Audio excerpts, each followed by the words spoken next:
Hey, are you tired of writing the same code again and again?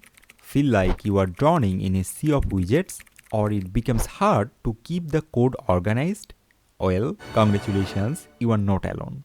Especially when your app grows, the code becomes a nightmare to maintain, right?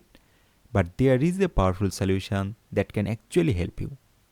Hey everyone, Rakibul Islam is here. In this video, I am going to talk about the custom widgets and its reusability. By creating reusable widgets, you can reuse them again and again. Just think building a custom button or card once and then effortlessly using it throughout your entire app or project.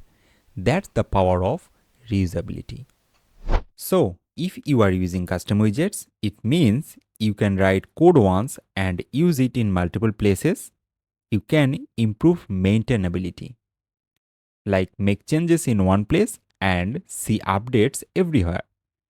You can also break complex UI and code into smaller blocks. And finally, build apps faster and more efficiently as you don't have to rewrite codes. Sounds pretty awesome, right? Are you ready to unlock these benefits and take your Flutter development to the next level? Let's get started with creating custom widgets and making our code work smarter, not harder. So, if you want to make a card like this, we will write this code, right? But when you are building an app with profiles, user list, maybe even with product pages, and they all have cards like this, will you write this code again and again? Now, we will make a custom widget and use that where we need. Okay, let's create a folder where we will create all the custom widgets which will keep our project clean and organized. Let's create a folder name widgets and inside that our custom card.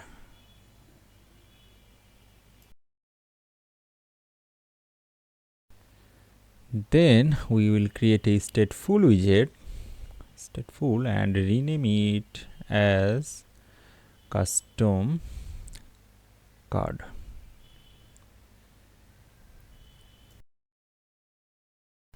After this, we need to create the view or return the card in the build method, right?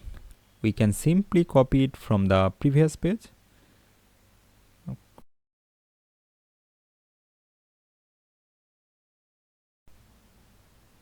Here we have gesture detector to control on tap. Then we have height and width to control card size.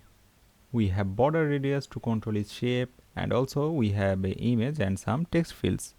But now we don't want this static data, right? As we will use this card in anywhere of our project. So we need to pass the data from where we will call this widget. How can we do that? With constructor. Before that, we need to declare the variables for this class, right? At first we need name, which is a string name. Then we need integer age, right? Then we need gender, which will be string gender. Then we need nationality.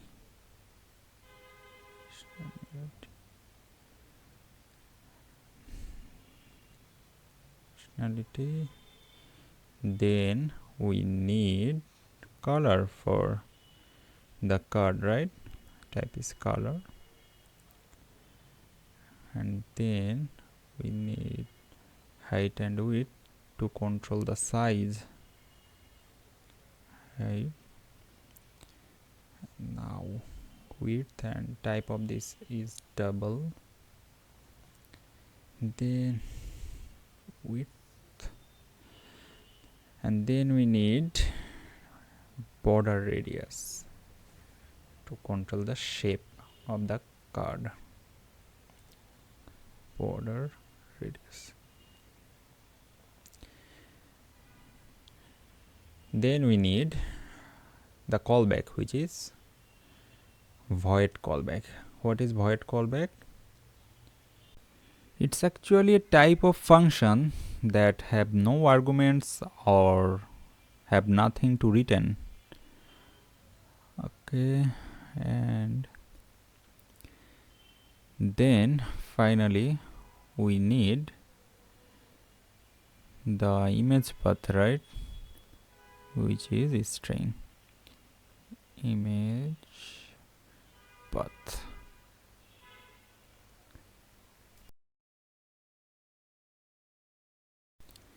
Now we have to implement the constructor here, right? And what is the super here? Okay, we are extending a stateful widgets here, right? And if you already know about object oriented language concept, then I think you already know about this. Okay, with super we can access the constructor of parent class and try to take parameters as named parameters by writing these inside the curly brackets. What is the benefit of it? It will make the constructor more readable.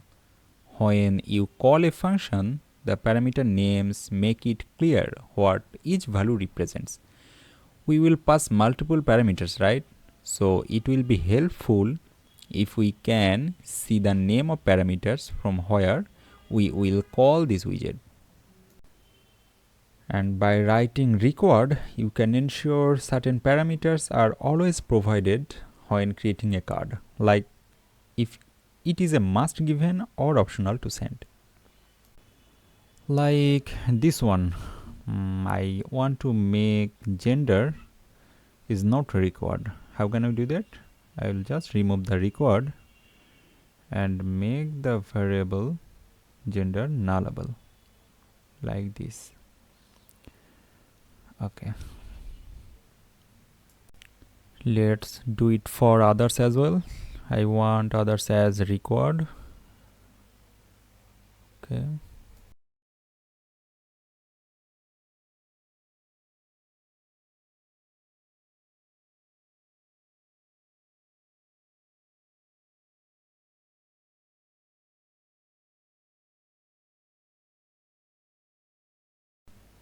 okay, it's done, and it's time to assign the value of these parameters in the build. How can we do that? We can access the data like this, widget dot on tab, because it's not the property of this state, right? We can do the same for others as well, like for the height and others.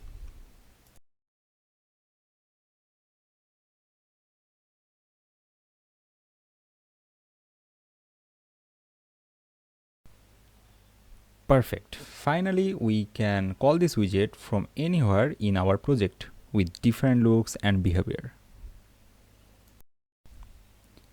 If we want to call the custom widget here, then at first I have to remove the previous code,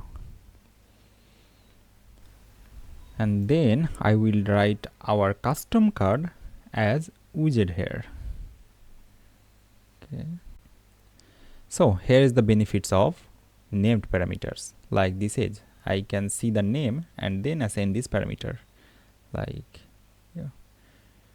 26, and then I can assign all the parameters in the same way.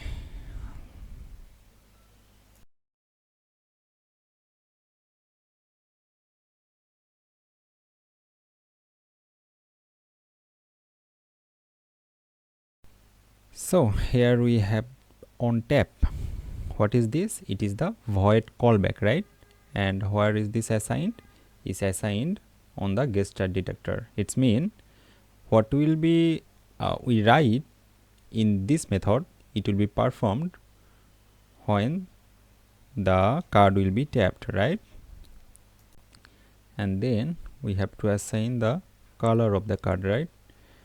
Think blue will be perfect. Okay, blue. And now if we restart the project, okay, nothing changed, right? Because the color is same as previous. which is blue. If we change the color from blue to pink and again hot reload, yeah, perfect. So it's our custom card, right? So if we need multiple cards here, we can simply wrap this with column and we can copy this and paste. So now we have two different cards using same widgets, right? But now we can change the data as well. Like we can remove the gender because it's optional, right? We can change the name as well. Then we can change nationality, everything we can change now. After this we can change the image as well.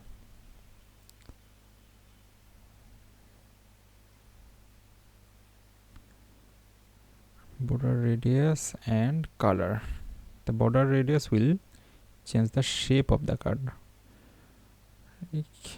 Yes, I think we can increase the radius and again no. Okay, perfect. So we have totally two different cards using same widget. This is the power of custom widget, right? We have different on tap method for every custom widget. Like if we print anything inside this, like hello from second card, if we tap on the second card, it will print this like this. Okay, and we can do anything in this on tap. Like if we remove this code, and already I have a method to swap the color from color 1 to color 2, and if we assign this method here, swap color, what will it do? Swap color, it will swap the color 1 to color 2, and I have to assign that color 1 here, color 1, and yeah, if I now tap here, it will perfect, it will swap the color, right? And that's how we can actually ignore code duplication and unleash the power of custom widgets in our project. I think it's clear to you now how custom widgets work, and it's your turn to practice more and more. If you found this video helpful, please like this video and subscribe to my channel. You can also follow me on Facebook.